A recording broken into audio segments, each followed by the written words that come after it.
গত ২০ জানুয়ারি যুক্তরাষ্ট্রের vice president হিসেবে দায়িত্ব নেয়ার পর প্রথমবার কোনো গণমাধ্যমে সাক্ষাৎকার অনুষ্ঠানে অংশ নেন জেডি ভ্যান্স। মার্কিন গণমাধ্যম সিবিএসে অনুষ্ঠিত ফেস দ্য নেশন অনুষ্ঠানে সাংবাদিক মার্গারেট ব্রেনারের সঙ্গে আলাপচারিতায় যুক্ত হন তিনি।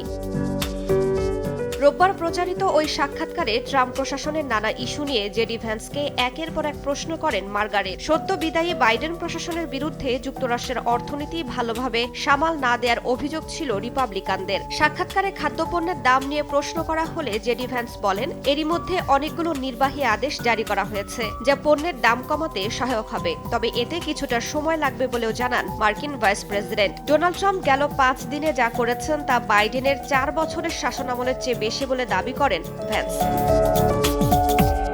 অনুষ্ঠানে যুক্তরাষ্ট্রের প্রতিরক্ষা মন্ত্রী হিসেবে পিট হেগসেথের দায়িত্ব নেয়ার বিষয় উঠে আসে। মার্কিন সিনেটে কোনো রকমে উতরে গেলেও তাকে নিয়ে খোদ রিপাবলিকান শিবিরেই বিভক্তি আছে। এমন অবস্থায় তিনি কিভাবে যুক্তরাষ্ট্রের ৩০ লাখ মানুষকে নেতৃত্ব দেবেন এমন প্রশ্ন করা হয় ভ্যান্সকে। কৌশলী জবাবে ভাইস প্রেসিডেন্ট বলেন, প্রতিরক্ষা বিভাগে অনেক সমস্যা রয়েছে, সেগুলো সমাধানে পিটকে দরকার।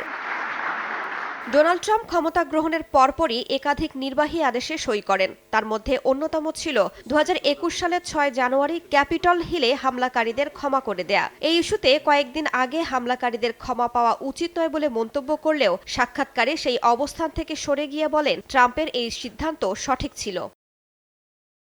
এদিন জন্মসূত্রে নাগরিকত্ব বাতিলে ট্রাম্পের সিদ্ধান্তের বিষয়ে জেডি ভ্যান্স বলেন, যুক্তরাষ্ট্রের উচিত সবার আগে নিজ দেশের নাগরিকদের স্বার্থকে প্রাধান্য দেয়া। ডোনাল্ড ট্রাম্পের শপথ অনুষ্ঠানে এবার প্রযুক্তি খাতের ধনকুবেরদের অংশগ্রহণ ছিল চোখে পড়ার মতো। তাদের হাতে অনেক ক্ষমতা বলে উল্লেখ করেন জেডি ভ্যান্স। বলেন, তারা যুক্তরাষ্ট্রের সাংবিধানিক অধিকারের মর্যাদা অক্ষুণ্ণ রাখার ক্ষমতাও রাখেন। রাইসা জান্নাত, সময় সংবাদ।